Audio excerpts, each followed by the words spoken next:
And we're finished. Thank you for coming. All right. Now, we're going to get started today. And what I want to do is go ahead, especially for who's got a business that is outside of traditional internet, make your money online internet marketing. Okay, great. That's what I'm going to be able to talk to you a little bit about today. How to go ahead and be able to actually expand your business, roll your business out when you're not in that traditional make money online type of thing. So specifically today, I'm going to focus in on my primary business, which is keeping kids safe. So again, I'm also going to talk to you a little bit about how I've folded in some nonprofits and some joint ventures and all of that. How to go ahead and face some of the big challenges of rolling your business out in the arena you're in, and then go ahead and go from there. All right, let's start out. The first thing I want to do, though, is give you a little bit of an overview on what Keeping Kids Safe is all about. Kind of put it in perspective so you can go ahead and relate it to exactly what you do.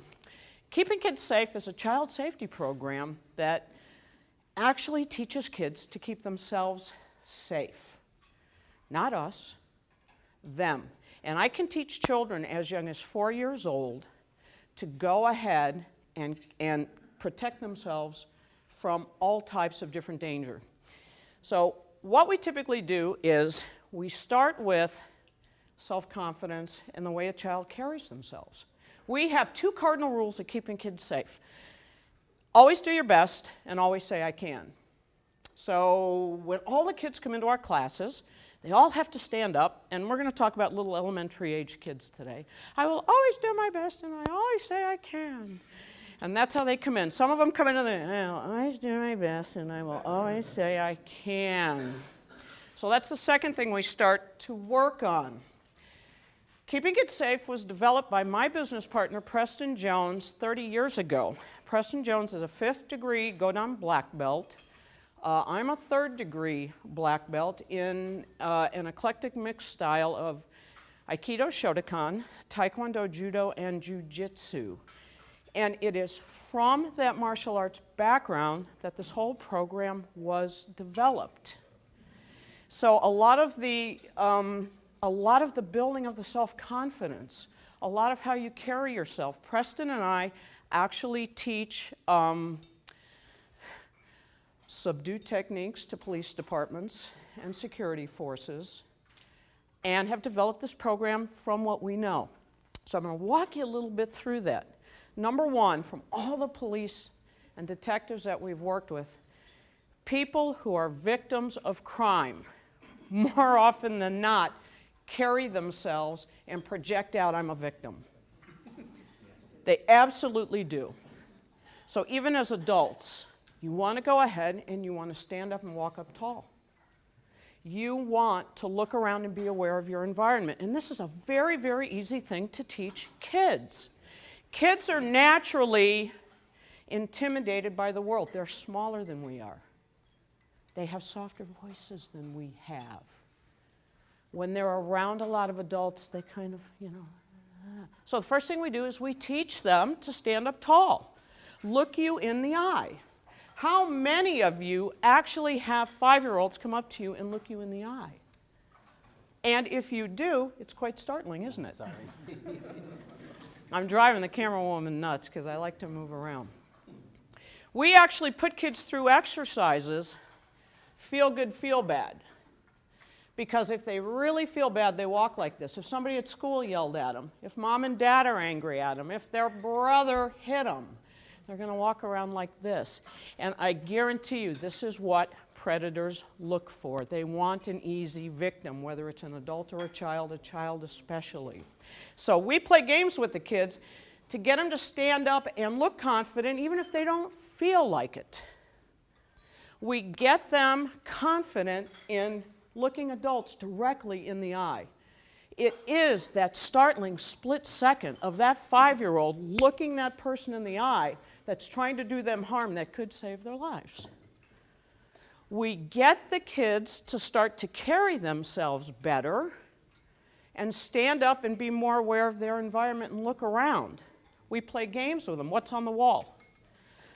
Who can turn around, don't look, who can turn around and tell me what the 5 photographs are on the back of the wall and stop cheating in the glass? Who can describe those 5 photographs? Most of the kids that go through our class will be able to walk in this room and embarrass all of you because they'd be able to say there's 5 photographs on the back and they've got fruit on it and things like that. We also teach the kids to go ahead and be aware of those environments, of everything, because the key is to get them to recognize when things are amiss, and when it looks bad, stay away from it. The first thing is not to get caught in it. If they get caught in it, we actually have some very, very good escape techniques that we've developed, especially when a child is surprised and grabbed by somebody, where they can get away without injuring themselves and without injuring the adult, which is critical in all of this. So again, avoid danger, carry yourself confidently even when you don't, and it's okay to talk to strangers. The biggest thing today that puts children at risk is to tell them it is wrong to talk to strangers. If it was wrong to talk to strangers in our society, I would not be able to be up here today. I can't talk to you. I can't talk to you, I can't talk to you. I've never met you before. It's how you talk to strangers that matters. And even the youngest child can understand you keep a distance from somebody you don't know very well. It's that simple. Children have what we have, and at a higher degree, that gut instinct. When your child tells you, I don't like so-and-so, you better listen, because they're picking up on that gut reaction that something's not right. And it's that reaction, what we in real young kids call the belly brain, that we teach them to listen to. Because that belly brain, when they're in a room one-on-one with an inappropriate adult, will kick in. And then they will know, when we teach them, immediately to exit that situation and go find a trusted adult for help and tell them what's going on. So you put this all together. Where's my little helper? My big helper, I'm sorry. What's your name? I'm sorry? Delora? Allura, thank you. How old are you, Allura? 18? Oh. Are you married? Oh, okay. Do you have a job? Yes. Okay, great. You're halfway there, Mom. Okay, all right. When we get the kids' attention, when we get them to be able to stand up, command themselves more carefully and more in control, be aware of their environment, and deal with strangers, they're in a better position their entire life to keep themselves safe. In the event that they're gone ahead and somebody surprises them, again, we've developed some escape techniques that we teach the kids that even the smallest, tiniest little 4-year-old beautiful girl can execute effectively against a full-grown adult bigger than Ken McArthur. And it's all about leverage, and it's amazing what they could do. We know there are 9 different ways that a child can be grabbed. And so we've developed one each of these for each one. I'm just going to have her show you a couple of really, really simple ones. There's a number of ways. Somebody can grab you like this, somebody can grab you like this, they can grab your clothes, they can do a neck choke, they can pick her up and try and walk away. There's all kinds of things that they can do. 9 different things. We call them the 9 easy getaways, and the kids get it. So as simple as this, all I want you to do is take this hand, put it over the top, and lace your fingers, and just yank back towards that shoulder. Now, does anybody think I'm not strong? All right. Yeah, I'm a weak one. So if I hold her as tight as I can, it's that simple. And then when they break it, we teach them to run, turn, take off, and yell what? Fire. Fire. If you yell help as an adult, nobody will help you. In our society, help is meaningless, and help does not give you any information. Nobody will come to your rescue if you yell help. You've got to yell something that has meaning and needs immediacy, so we teach the kids to yell fire. And I don't want them to yell fire. Fire! We call it the power voice. I scared you, didn't I? We teach kids to grab from their belly that power voice and to turn it on when they need it and to stand up when they need it and to run for help from an adult. And it is the most incredibly effective program out there. I'm very proud of it. We take those same precepts. Let's do one more because they don't believe me. What can we do? All right. If I was to grab her this way, all right, this is called inside down. Lace your fingers, keep your arms straight, and you simply run straight across. And it breaks the hold. And she's on her way out yelling, fire, fire, fire. I'm not hurt. If she tries to kick, gouge, grab, or hurt me, I'm going to get mad and I'm going to hurt her more. You get away and you get help. So thank you, dear. We do the same thing. All right. We take the same ideas to our online safety program. We take the same ideas of kids online being able to keep themselves safe. They have to, especially today when they're texting and mom and dad have no idea what pwned means. They've got to be able to stay one step in front of the predators. Today, the biggest threat online for kids is cyberbullying. Your biggest threat online is smishing. And I bet every single person here doesn't even know what smishing is. All right, he's the only one not at risk. So with that in mind, how do you go ahead and turn that into a real viable business? How do you go ahead and take that and make a difference with the kids in the world and even make a greater difference? My mission is to touch 20 million kids in 3 years around the world and teach them this Keeping Kids Safe program. How do I do that? There's an art to it. First of all, I ran into this guy who said, get it online. Get it online and get it really, really fast. So what we ended up doing was creating a series of products, doing a product launch, met a guy at the same time that said, write a book. Everybody will think you're an expert. Write a book. I wrote a book. It hit #1 on the bestseller list. That was it. We're off and running. It was doing okay. Like a lot of you, you go online and it's, oh, great, this is really great. It's not big enough. I'm not touching enough kids. What do? I couldn't connect the dots. I got 100 kids a week running through my child safety classes. I got 5,000 subscribers online, and it's still not big enough. What do I do? I simply ask the question, how do I find the right joint venture partner? Ran across a friend of a friend of a friend who I met at a JV Alert. Are you guys making the connections here? Wonderful couple out of the Toronto, Canada area who are some of the leading podcasters on the planet, Danny Gusby and Heidi Nabert, who I was introduced through them by Ken at JV Alert, who called me up one night and said, there's a crazy woman in San Diego, and she's got something, and there's a new nonprofit, and if you get it on the ground floor, and then it's really, really great. I had no idea what they were talking about, but since I had a very good relationship with them, I thought I'd do it.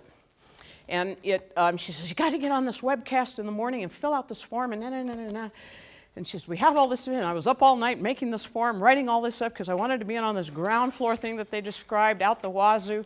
And I got on this webcast in the morning, and there was this lunatic on the webcast for something called Inspire a Child for Life, telling me, after I was up all night, how much I wanted to be a part of this. And this, of course, was Mark Boersma. And I'm just like, this is not for me.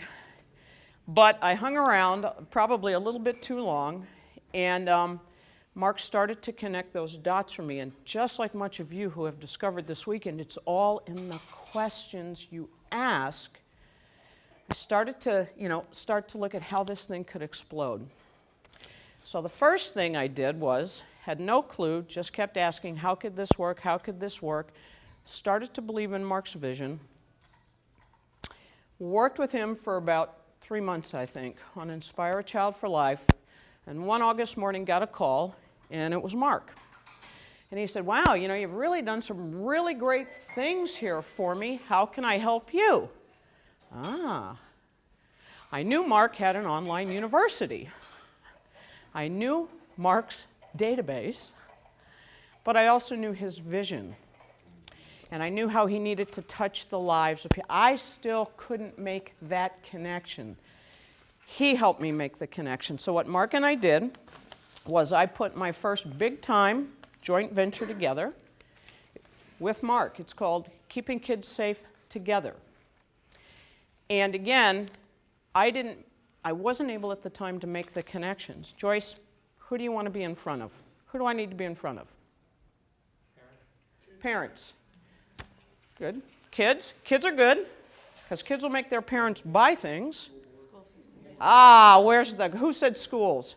What's the greatest repository of kids? Schools. Mark, I want to get in front of schools. Joyce, you need to get in front of schools. How are we going to get in front of schools with this program? Well, you know, if we put it in the online university and created modules for teachers, students, and parents, 3 different groups of individuals, and delivered it to them through the schools, do you think that could work? Reach more kids. Beautiful. Put together all kinds of video and content. It was really great. And when the economy started to rumble a little bit, what's the first thing they cut? School funding. Mark, they cut school funding. Well, where else could you go?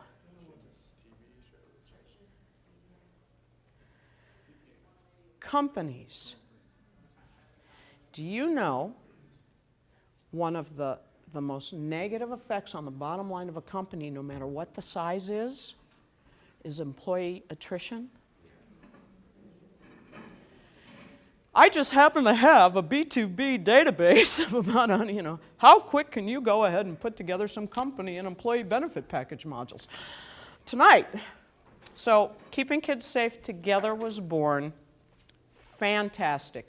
We rolled it out through the online university, companies, schools, tremendous things. Mark helped me connect the dots. I didn't know those things were available to child safety programs, or that anybody even cared to have it delivered in that way. At the same time, because of that, and because of, again, JV Alert, and Frank and Ken telling me that with any online presence I have to make sure I write articles, a group out of the Phoenix area started myhighschoollocker.com and found me on the internet through a series of articles I had written, and came after me to do the next partnership with them to become their online safety entity for a new site that they're launching and putting together. So everything on this site, when it comes out, now from the time they sign up, from the time the kid starts to sign up, the whole interactive sign-up process is safe. We walk them through how to even go ahead and sign up with safer usernames and passwords. And it isn't sexy girl from Dallas. You know, can you say online target? We walk them through their software how to go ahead and set it up. The bottom line is, if the 13-year-old is going to lie that they're 18, we can't do anything about it, but we can get as close as we possibly can. They've got these really cool interactive things on this entire site that we've helped develop called iReports. I don't want to tell you we've really stolen the little graphic from the company with the really cool, you know, music players. But anytime you come across anything that makes you uncomfortable, you just click on one of these little colorful icons, and this very discreet reporting form comes up. You type in what the problem is, and it goes in and it's going to be responded to in 24 hours. What sunk MySpace? The fact that they said, I don't care, I don't have to do that. This is America. We don't have to get them out of here. Get out of here. 49 attorneys general said, I think I have a problem with that. So that was really good. That was just an offshoot of starting to work for Mark. Mark connected some of the dots I never could have connected. So here's what happened after that. I got a little too excited and I got a little too greedy. Okay? If this is really cool and this works for these small companies, this has got to work for the large ones. Let's go whale hunting. And Mark was like, oh, I'm not sure I'm up for whale hunting. Every single entrepreneur, no matter what your business focus is, no matter what you do, pull the fingers back, Dr. Janet. Everybody dreams of landing a major corporation as a sponsor, all right? I did too, and I'm even here to tell you today, I'd take 10 of them. I'm wired to chase. I think I like the chase more than the actual landing. I'm wired to chase these whales. So I thought, well, I have this success here. I'm going after the big guys. And what I learned is it's awful dangerous chasing whales as a single entrepreneur. Because they're either, you get a harpoon in them, and you're either going to pull them in and feed for a long, long, long time, or they're going to dive and they're going to pull you under and they're going to kill you. And your whole business and everything else. Well, I like that kind of excitement. Mark had said, whoa, let's take a look at this. Today, again, I never would have made those connections or figured out how to get into them. I think eventually I would have, but I probably would be 10 years older, a lot more bloody than where I'm at today. But again, by simply, so here's how, there is a major pharma company that starts with the letter A. You guys can make the connections that I am actually in with 2 of my programs. And it simply came from asking the right questions. I have a very, very, very good friend that I've known for a couple of years now that I have lunch with all the time, talk with all the time. And one day Mark asked me, what does he do? I said, I don't know. Got me. Well, why don't you ask him? Next week I asked him, what do you do? Well, I'm a sales rep at Tata. Okay, sure. What? Mark, he's a sales rep at Abbott. Let's go sell him. And he says, whoa, whoa, whoa, whoa, whoa, whoa, whoa. Mark says, do you know what they want? Do you know what they need? Can you get an appointment? Heck no. How does this work? What I had to do was slow down because I was ready to sign the 8-figure contract the first day I met this guy. So here's how I got into them. It took me, let's see, I had to ask the right questions. I was ready to go in and sell my internet safety program directly to them, get them to pick it up and instantly put it on the bottom line. What I had to do was first find the decision maker. That took me 8 months. And I stumbled on her by accident. If you're going to chase whales, unless you've chased a whale, Mark, I know you have. Mark's chased GE. I don't know who else in this room has gone after and landed a whale. On your own? Okay.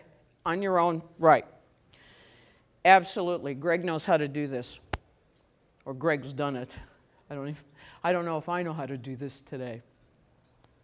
If you're going to chase a whale, you have to have ice water in your veins, and you have to have the patience of a saint. And as a single entrepreneur, if you don't have a support system in place to help you, you are in for the ride of your life. Because it is you against Goliath. I was lucky enough to have an advisor, and then he'd advise me and tell me what he thought to do, and then afterwards he'd say, but I don't know if that'll work. I blew it. And I'm sitting there going, well, that's great advice. Now what do I do?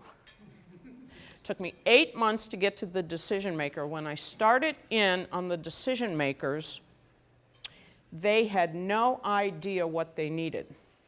And I did 6 months of research on this company. You can go in, every single one of you, and go to their website, and the magic is in their press releases. Click on their press releases for the year. You will find immediately what their hot buttons are. And this company is losing 7 to 8 figures, high, mid to 8 figures a year, because their employees that leave, they have enough employees so that every time they leave, that's 18 months of salary times so many, tens of thousands of people moving around. So I was able, so if you do your homework, all right, if they need to satisfy these stockholders and increase revenue every single year, even in a bad economy, all I have to do is demonstrate that I can save them money on their bottom line. Okay, how do we do that? Next press release. So-and-so laboratories investing heavily in diversity, human resources, and employee retention. My safety program will even make an adult stand up and feel more confident. If you work for a company that you know not only cares about you, but cares about your children, do you think you're going to work a little bit harder? Do you think if you have access to resources that will allow you to be the best you could be and take those home to your children, do you think that would be of value to you and wanting to even be more productive and affect the bottom line? Believe it or not, I was able to make that connection for them. So here I am sitting in front of the VP of HR, ready to sell her my internet safety program, and they could not even interested in it. What I actually did by asking the right questions, what's your number one challenge this year? Bringing in more women in the company. Retaining more women in the company. Oh, got it. Can you help me with that, Joyce? She asked me if I could help her with that. I'll get back to you. In the meantime, and that's a technique Mark taught me. In the meantime, I'm saying, yes, I can help you. Bring me on, bring me on, bring me on. But you can't do that. You've got to play the whale like the whale. I went back, called up my partner, Preston. Do we have a women's safety program? Yes. Okay, good, because I told them we did, and now we've got to put it together. And I went back, wrote it up for, I was ready to give everything in the house and the kids and the firstborn and the credit cards away to be brought on with this company. And I ran the proposal in front of a number of people who said, idiot, idiot, idiot, idiot. You're a #1 international best-selling author. You have worked your tail off for 2 years to position yourself like this. Are you going to go in and tell them you're just like everybody else down the block, or are you going to go in for the fees that you expect them to pay you? Do you have ice water in your veins? Are you going to stare them down, or are you going to walk away? So I wrote it out. And I wrote it out, and I wrote it out, and I sent it in. And I didn't hear, and I didn't hear, and I didn't hear. And I called him up, and my worst fears were true. This kind of, wow, whew, this kind of blew our budget. And I was like, oh, damn, it's so close.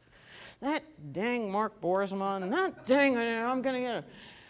But we value your proposal so much, we've decided to put the funds together from 4 different committees to bring you in.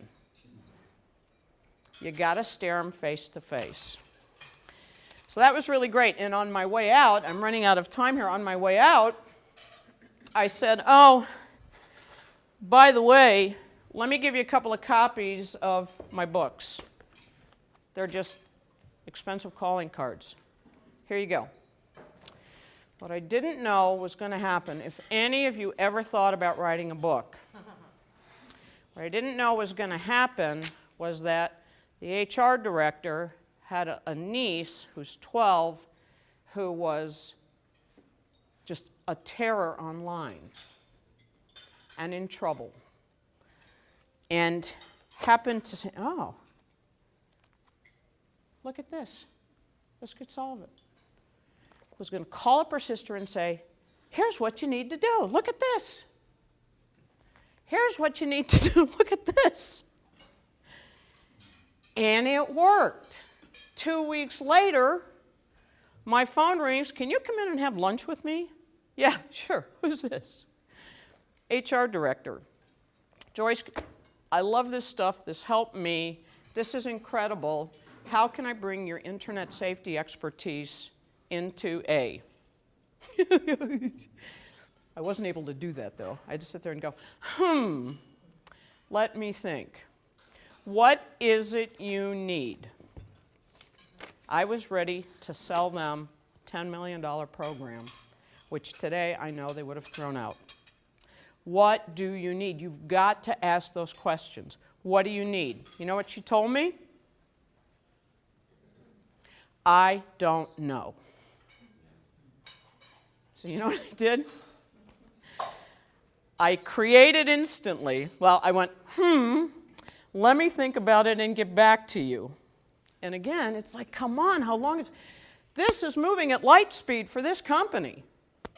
They looked at me in the eye and said, I hope, wow, we have never moved this fast in my life. This is 12 months down the road.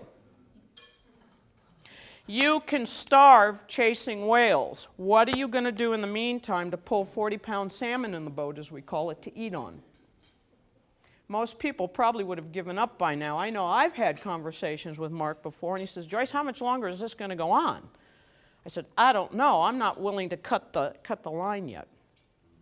I came back, and I invented, the program's called E-Safety for Dynamic Companies.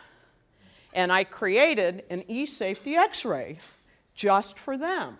They specifically asked me to be able to conduct this assessment of what their internet safety needs would be at every single one of their facilities. Phase 1. And then I come back with, yes, I'm trying, Janet, and then I come back with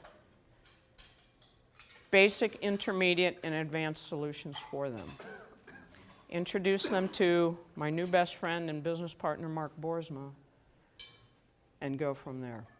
That process alone, where I'm at today with all of these and all of this work inside of this company, is 12 months. And if I hadn't been doing some other additional things, I'd be awfully lean and awfully hungry right now, chasing this one account.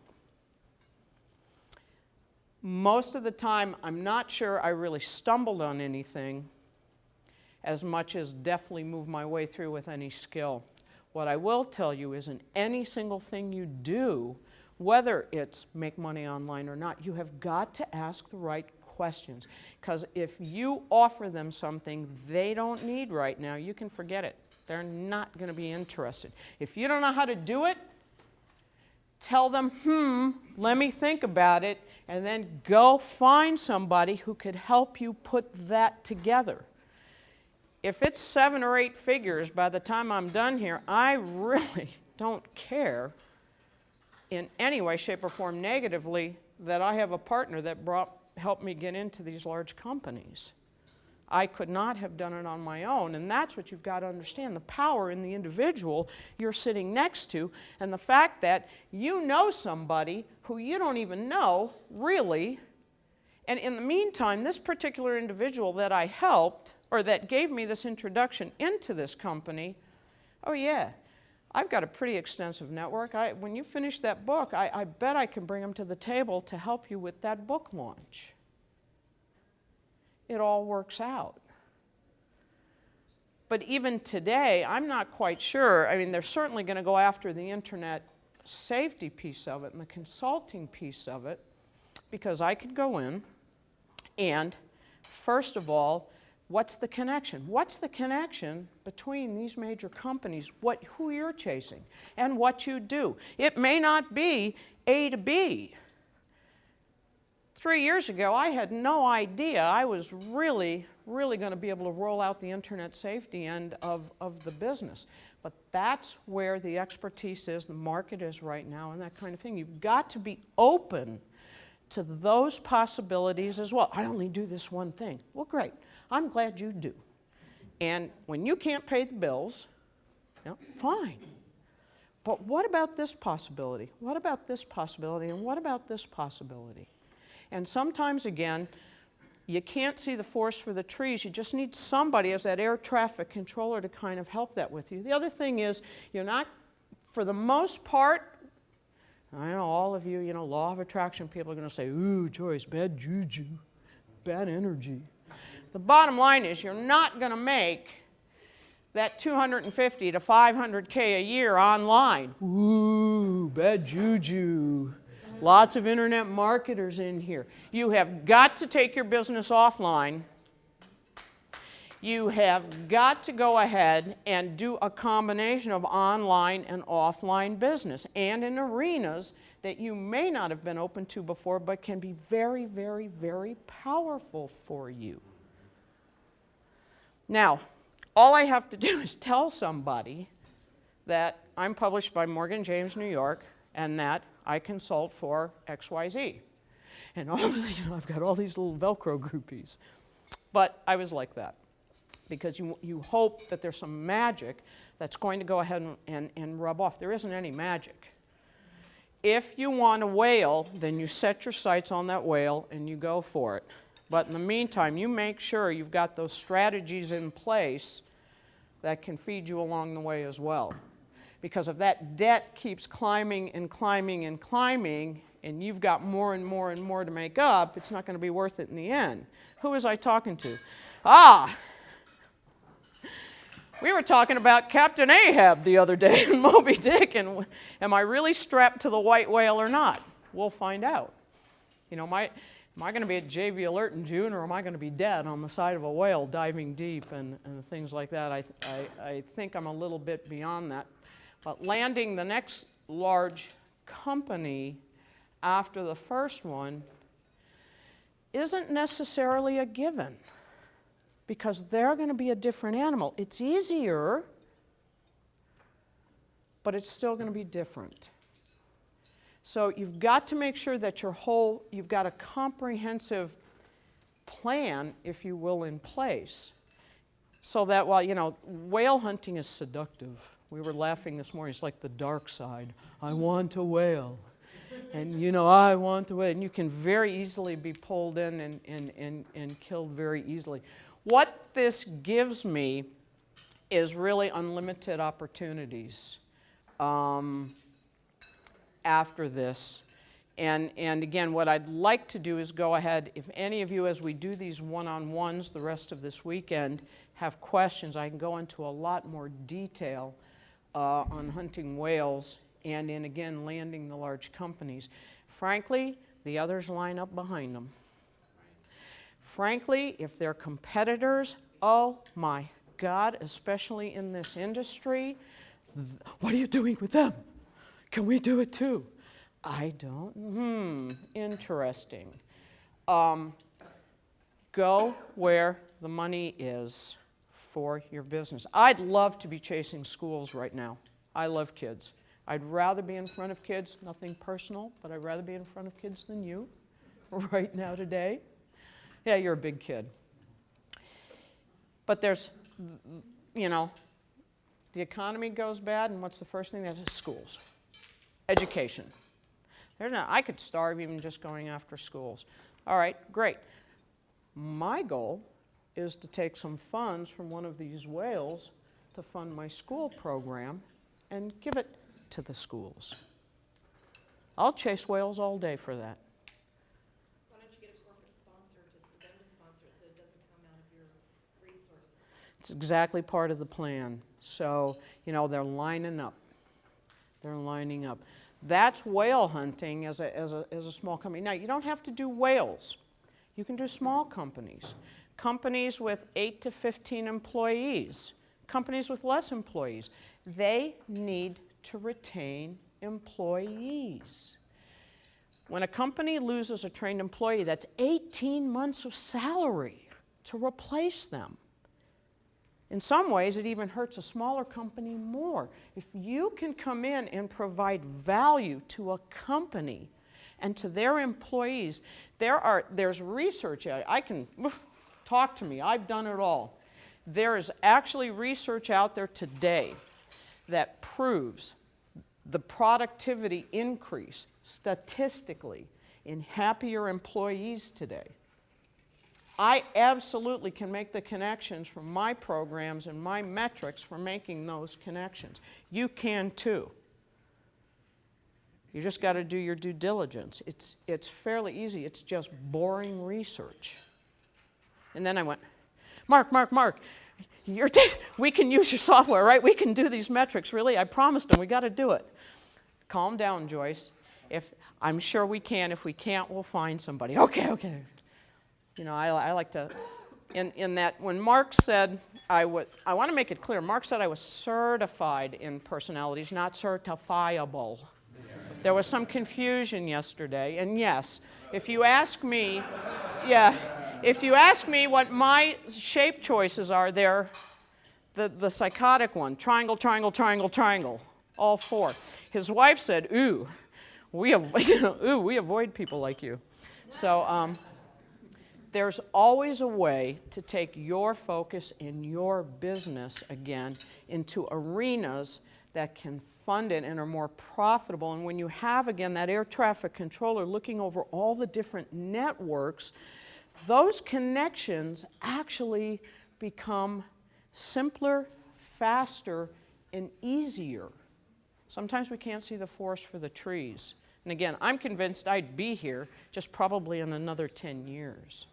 So if you all have questions, what I'd like to do is, again, being able to do this type of thing, and I've taken her 45 minutes and moved it down to 30 now, but she's probably even a faster talker than I am.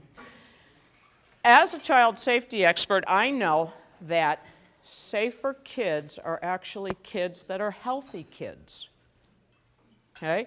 I can't move my body around and respond to a threatening situation if I don't feel good, if I'm sick, if I'm overweight. One of my books, Healthy Kids, Safer Kids, really kind of culls through a lot of the modern research about and ties it to what we see in our classes and our martial arts classes.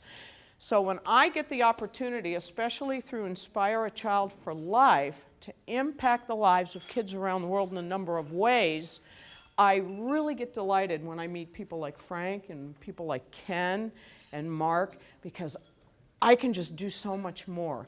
I don't know how this is going to work, but it's out there in the realm of possibilities. I have had the tremendous pleasure of being able to meet Dr. Janet Bruno, MD, who's even told me some of my eating habits are suspect. I run marathons and I do triathlons as well. And none of these little picky, half things, guys. These are the full things. And she's even talked to me about a few things, which is great. She is an amazing woman with a focus on fixing the enormous obesity problem in this country. The health and welfare of kids and making a difference in the lives of kids and their parents.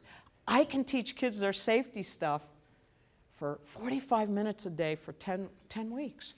But these kids got to go home and live with mom and dad, and we know that mom and dad can be a handful and a problem. So we work on the whole individual. She works on the whole individual as well. Again, I wanted to go ahead and let you guys have some time now that you're finished with lunch. I hope it was healthy. To let Dr. Janet introduce herself and help make some connections in what I'm doing, Inspire a Child for Life and things like that.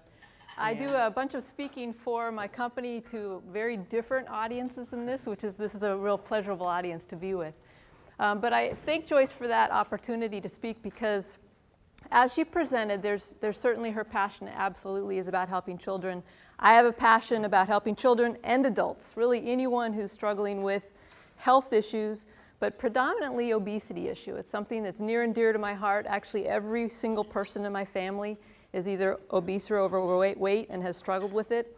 And I kind of like to say that when people do give the reason or the excuse that it's in my genetics, and I'd say, well, that does not necessarily have to be the case. It's really how you live your lifestyle, how you eat. A lot of it is in the mindset. And so I really like to approach people that way. Now, before I go into too much more of this, I think it's very important, since I'm a new face to many of you, to give a little context to who I am. I know when I'm in the audience, it's a night and day difference if I know who's speaking. So just briefly, I am an MD. I'm actually trained in general surgery and in family medicine. I realized I wanted a little bit more of a life. And I also realized I wanted to reach the whole person. And general surgery was very much focused on the belly, and you know, have you passed gas today was one of the most common questions I asked. And yeah, so, but when I was in college, 21, 22, as I'm sure many of you can think back, or if you have kids, you're not totally sure what you want to do with your life. And I knew my two loves were health and business, even back then. In college, I was pre-med and I was business, and I completely couldn't decide what to do. So I did what to me was a very logical decision, and I went into the Peace Corps. So I found myself going off to Africa, and I found myself in Kenya and had a phenomenal 2.5-year experience. I just met some amazing people. I picked up Swahili and then the vernacular language, which was Kipsigis. And because I had all this math and science, they said, you know, please be a math and science teacher. And of course, I was an English teacher, and I've been always very athletic, so I was coaching all the school sports, and it was just really a phenomenal life experience.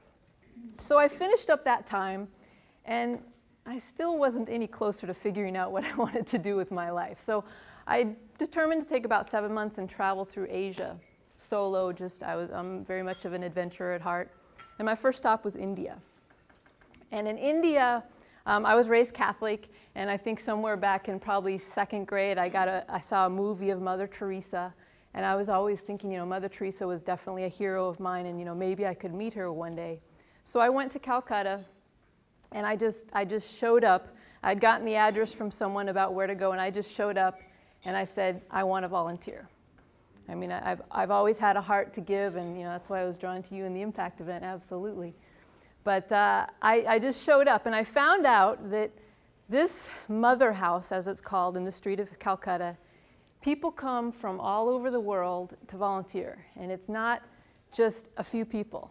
I was astounded. There's one nun in the order whose sole job is to oversee the volunteers. There's that many volunteers, which is refreshing. You know, it was a nice thing to hear that people from all over the country. So I went there, all over the world. So I went there. And now, mind you, I came from my little village in Kenya. I had no running water, no electricity, no flush toilet, hadn't spoken English that much for the last couple of years.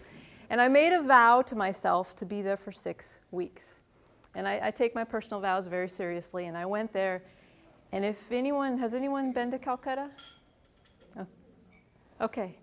Okay. It's an amazing place, and it's just teeming with people and with stimulation, and I was really going through culture shock. I mean, it was just, I'm like, oh no, what did I get myself in for? 6 weeks here. So I go to the meeting, and I find out, they said, there's a home in the country that has a need for 3 volunteers who could commit at least a month. And just immediately my hand went up. I'm there. And as it turns out, it was a leper colony. And the volunteers were to live inside the leper colony compound, eat there, sleep there, and provide whatever functions are necessary. Pill dispensing, whatever needs to be done. Now, remember, I had no medical training at this point. Pre-med, but that's just, you know, biology, chemistry. I didn't know how to do anything medically. But I went there, and that was a profound experience. I ended up staying almost 2 months, and it really changed my life. It really did. I was able to develop some very deep relationships with folks there. I thankfully have a facility with languages, so I picked up enough Hindi that I could have some very basic, and Bengali is what many of them spoke, but some very basic communication with some of the folks there.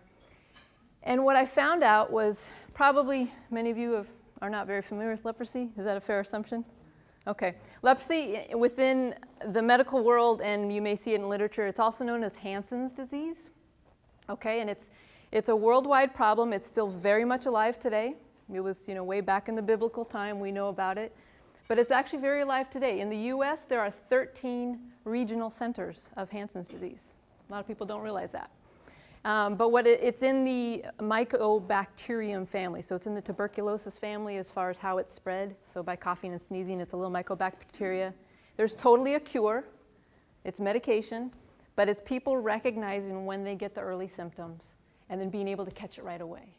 And there's so much stigma attached to it that people ignore the early symptoms. And for most folks, you get like a light patch. If you're Caucasian, it's very hard to see, but if you're Indian or darker skinned, it's a light hypopigmented patch, and then it's usually a numb area. And then you can get some of the more cardinal symptoms, which as it progresses, you get the claw hand, you actually lose your eyebrows, your nose kind of sinks in a little bit, your earlobes elongate, and you get what they call a leonine face. It's a very stark presentation. And then you have the claw hand, and many times you have the drop foot, so you can't walk properly, and you're numb on the bottom of your feet. And for people in a place like India, where many times they're barefoot and they're agrarians, so they're using their hands, having these defects and deformities are very debilitating, not to mention the stigmata. So, like I said, there's totally a cure. But when someone you're making faces, this sounds terrible, but when someone has the signs, many times they're just cast away from their community, okay? And many times they're just sent off somewhere to kind of be cloistered. Thankfully, there's places like what Mother Teresa has put up, and this is a place where they come and they get the medications, they get the wound care, and they live together with what unfortunately becomes their new family.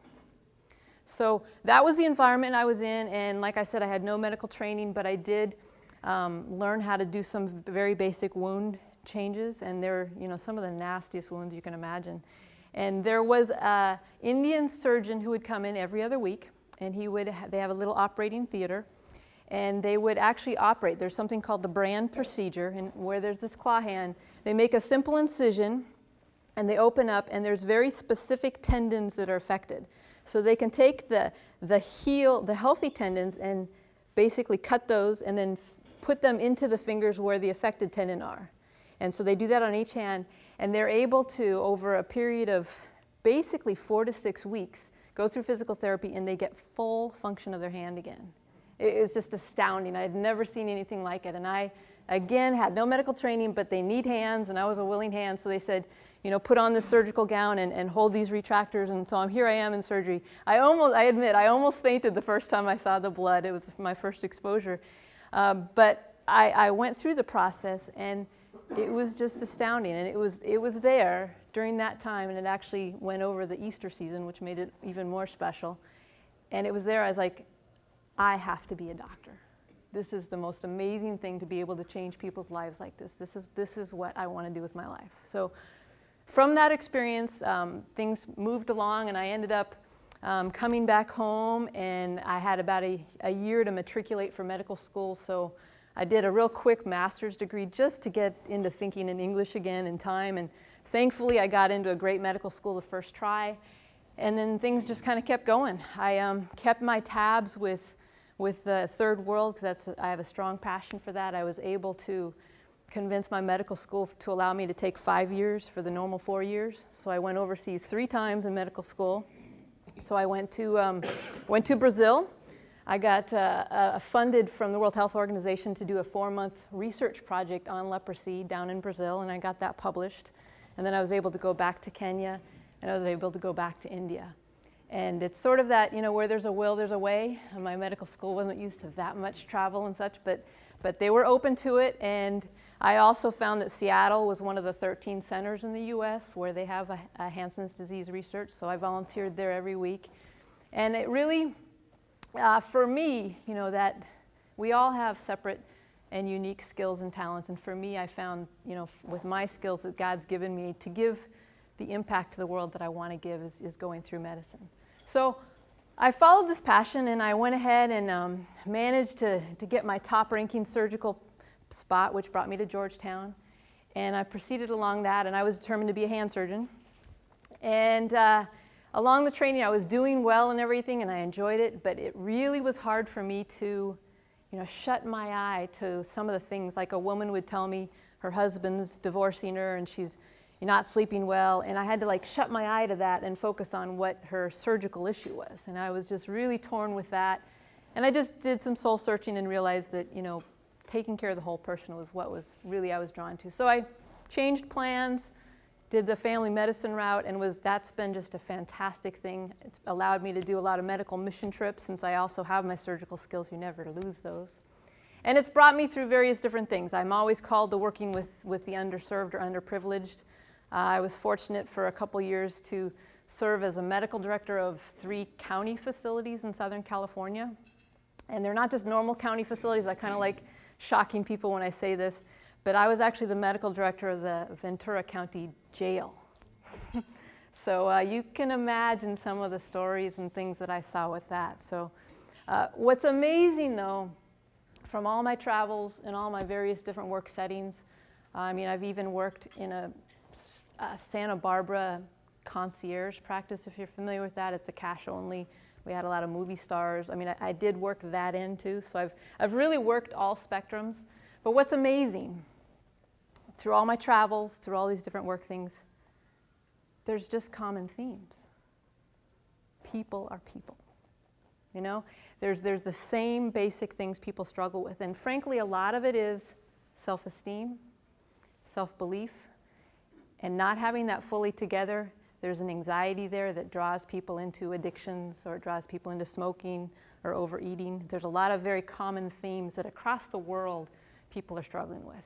So what I've been drawn to do right now, currently I work with a company where we reach out to, out of my Phoenix office actually, we reach out into we're just under 5 million people that we reach in service. And we basically have a team of nurses that call out, and they provide telephonic health coaching. So nowadays, I think most people know our healthcare system's kind of broken. And if you're someone who has a chronic condition such as diabetes, you see your medical doctor for 10 or 15 minutes every 3 months, and that's all. And for a chronic condition like that, certainly there's a ton more issues and questions that arise. So that's where a service like what our company provides fills the gap. They can call, provide telephonic health coaching, answer questions, provide motivation, say, how are your blood sugars this week? How are you doing with your weight loss goals, accountability? Much like many of the coaching programs we're talking about here, guidance and accountability. So that's very exciting, and that's good leverage. But I think working with Joyce, working with Mark, some of the programs they get going, that they're forming, I think really fires me up with some of my expertise that I have with childhood obesity, as well as touching upon those core roots I was talking about, like the self-esteem, the self-belief, and just being exposed to what some healthy living is really all about. That's really exciting. So with that, I want to provide a little bit of information now that everyone's eaten. I don't like making people feel uncomfortable if I'm talking about obesity when you're eating. But that's right. You've eaten, you've had dessert, everything, great. I want to give you a rather startling fact, and I'm totally in the industry and catching up on stuff, but even when I read this, I was startled by it. It came out just early last month. It was Journal of American Medical Association. It got picked up by the Associated Press. Wall Street Journal kind of put it out there, but I bet many of you missed it. It's just mind-blowing. In our country, the U.S., all races combined, so not separating out blacks or Indians, everyone combined, if you look at the American 4-year-olds, 1 out of 5 is obese. 1 out of 5. Not overweight, but obese. And this is just incredibly alarming. And the problem with this is, if our little 4-year-olds are obese, what that means is the epidemic of one other disease is going to get far worse. Does anyone know what I'm talking about? What's the other? Diabetes. Exactly. Now, just as a quick refresher, just so we're all on the same plate, there's kind of 2 types of diabetes. What's traditionally known as type 1 and type 2. They don't use that nomenclature a lot, but a lot of doctors still do. So type 1 and type 2. Type 1 is also known as insulin deficient, and type 2 is also known as insulin resistant. So the type 1 insulin deficient, there's actually something wrong with that person's pancreas. The pancreas is the organ that produces the insulin, and there's just not enough insulin. And just to explain how insulin interacts with blood sugar, when you eat something, your blood sugar goes up. When it goes up too high, your body naturally releases insulin, which modulates that blood sugar and brings down the blood sugar level to a normal, natural level. And that's what you want. If it brings it down too low, like if too much insulin was released and it goes low and you're in that hypoglycemic state that I'm sure everyone's felt at various times, you feel weak and faint, and then what happens is usually there sends a message to the brain that says it's time to eat something. I need to eat something now. Or if you're in a different situation, there's something called glucagon that's released in the body that will bring it back up. That's the normal flow. For someone who has type 1 diabetes, their pancreas is not able to properly secrete that insulin. So that blood sugar goes high. And there's some very serious things that can happen with that. So that's why type 1 diabetics need to inject the insulin. The type 2 diabetes, or the insulin resistant, is completely different. Their pancreas is working fine. They release the insulin. But what happens is the type 2 diabetics classically are overweight or obese. And what happens is they're eating the sugar, and so the blood sugar goes up. And because the blood sugar goes up, their body's responding normally and releasing the insulin, which causes it to go down. But what happens, normally we want to have kind of a very smooth cycle through the day. But what's happening nowadays, particularly if you start at a young age with kids, they'll start the day with a sugary cereal. So it'll go real high, and then they'll release the insulin, and that'll make it go low. And then they'll crave something, and they have something sweet. So it'll make it go really high again. The body will release the insulin. And as high as it is, that's how much insulin is released. And as high as it is, it'll fall that low. And then because it's that low, the body doesn't like it low, so it says eat something. So they'll have maybe a sugary drink, a Coke, and it'll go way high. So instead of the normal kind of smooth through the day, they're having this all day long. So the net result is the body's releasing a significant amount of insulin every single day. And what happens over time is the cells that respond to the insulin, they become tolerant, or they don't become as sensitive. So that's that term, insulin resistant. So the body has a high level of insulin at all times in that type 2 diabetic. Okay? So that's how a type 2 diabetic may start to get by with just taking the pills. But even then, as it worsens, they need to take the pills and then switch to taking the actual injectable insulin. Okay, so that's a little medical lecture for today. So the type 2 diabetes, what's happening is these little obese 4-year-olds, they're going to start getting full-blown diabetes. You know, they could get it at 8, 10, 12, 18. Whereas now, people that are getting obesity maybe many times it's like in the 20s or 30s, then they're getting the diabetes in the 30s or 40s. And the problem is, the disease is really the same. The diabetes, once it's diagnosed, there's a classic way that it follows, the pathophysiology we call it. Diabetes will always affect certain body organs. Eyes. Diabetes is the #1 cause of blindness in this country. Did everyone know that? Okay. It also affects the heart. Definitely accelerates heart disease. Diabetics die of heart attack more than any other reason. And if you take all the people that have heart attacks, a vast, large number of them, more than half, are diabetics, even though we know there's much less than half of the population is diabetic. So it very much accelerates heart disease. Also affects the kidneys.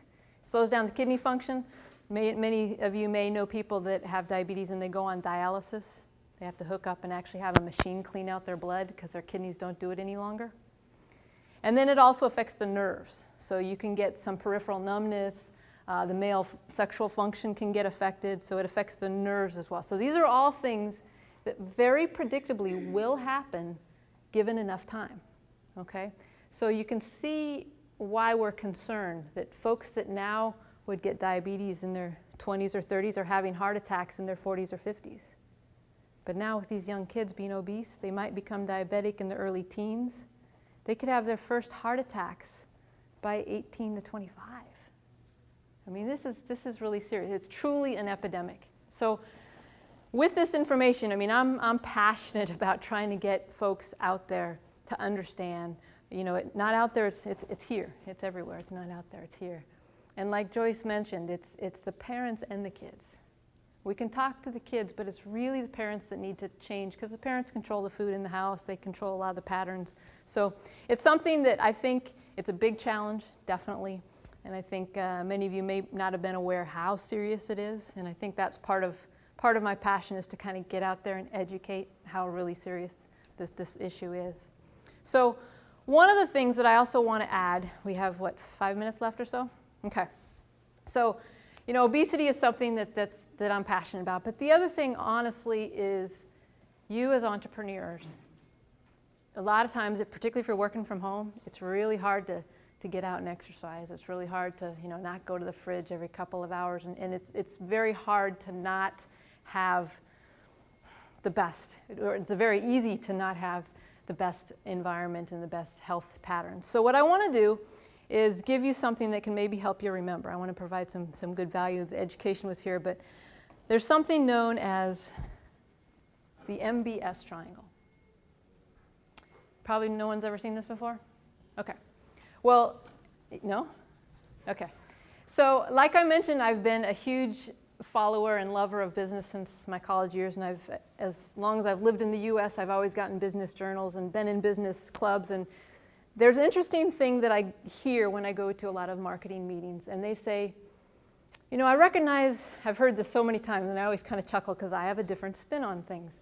And they say, you know, I know there's a lot of people in this room that have different industries, all different products and services, but for all of you, what is your number one asset? Yourself. Most people in the classic marketing will say your list or your ability to market. Some people meekly in the back might say my product, my service. But what I say, my number one asset that each one of you have is your health. Okay, and it's really a different spin on things, but if you think about it, if you have, you know, a multi-billion-dollar company and you have a heart attack or you have a stroke, heaven forbid, and you just really can't function, what good is your business?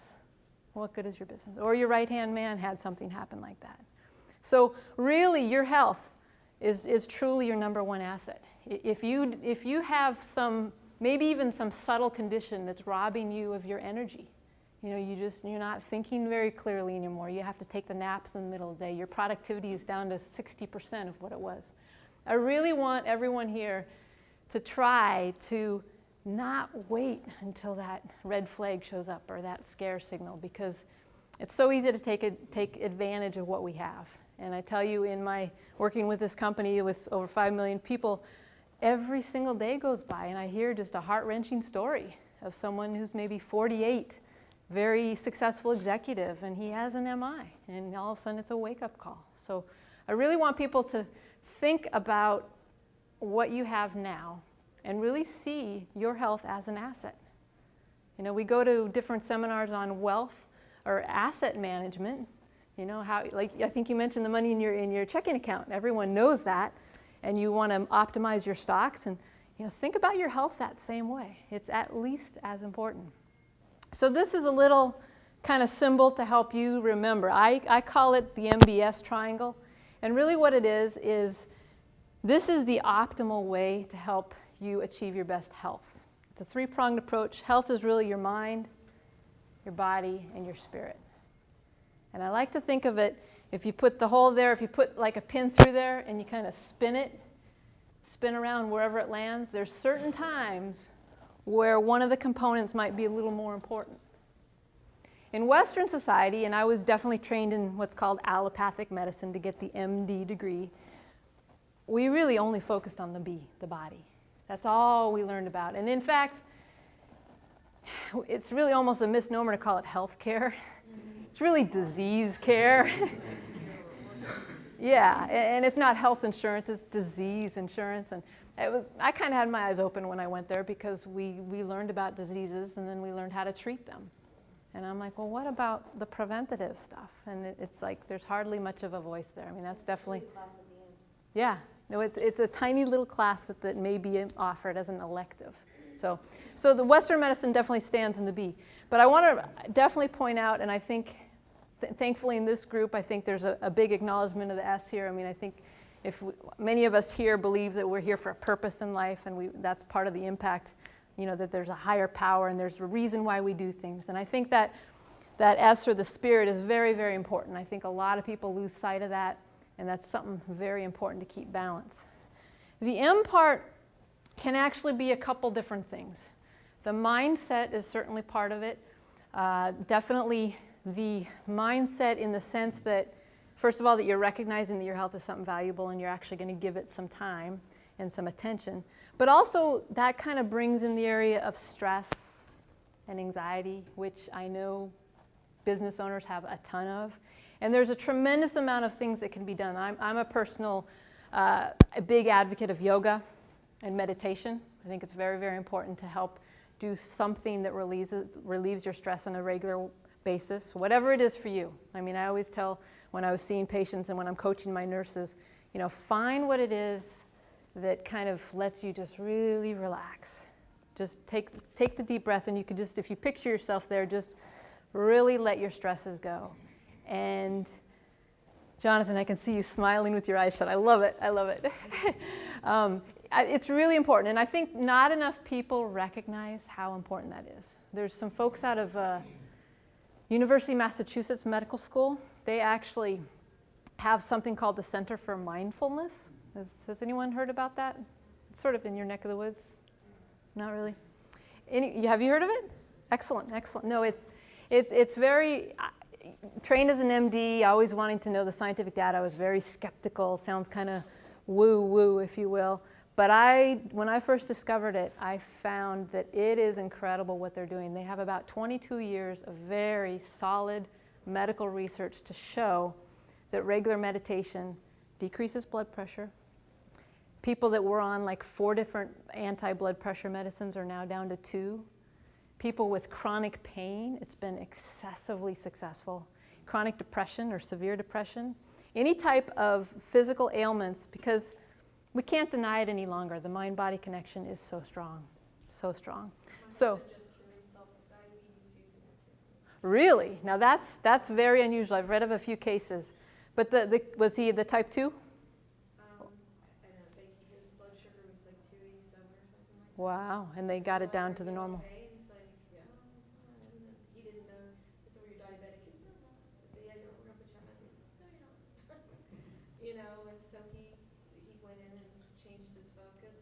Wow. And tension, and he ended up losing 4 sizes. Okay, so he had the type 2.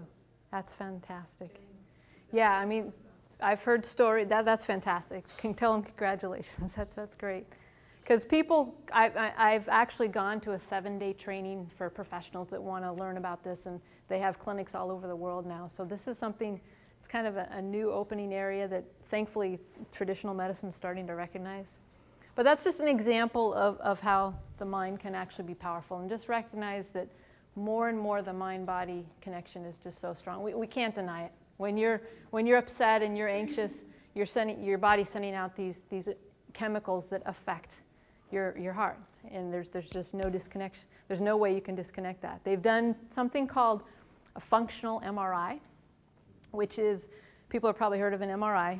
You go in, but this is a functional MRI, and they actually have electrodes that they put on various different places of the brain, and they have someone think of a really pleasant thought, like one of the most relaxing places you've been in, some real happy, and a certain part of the brain will consistently light up. And then they tell you to think of just something really frustrating. You're just a really angry moment, and a different part of the brain lights up. And there's something called neuroplasticity. Anyone heard that term? Yes. It's a very cool concept. What they found out, we used to think the way the brain, the way you were born, the number of neurons and connections, That's the way it is. And you got to live with it. And if you're very right brain or very left brain, or there's something called the corpus callosum that connects and allows you to kind of utilize both, that's the way it is. But now, and I'm glad to hear people have heard of this, now there's this thing called neuroplasticity, where you can actually create new brain connections. And it's incredible. So this study that they're doing is showing if you teach someone to meditate regularly, or even just shut your eyes and visualize a nice thought, that will, over time, literally change your brain. And we know from all of our marketing stuff, a more positive mindset, visuals. I mean, I'm not saying anything new here, but what's totally cool about this is it's not just the theory, power of positive thinking. Now it's substantiated in science. And that's just so cool. So with that, I think we are almost out of time. Yeah. Now Thank you. Drop back.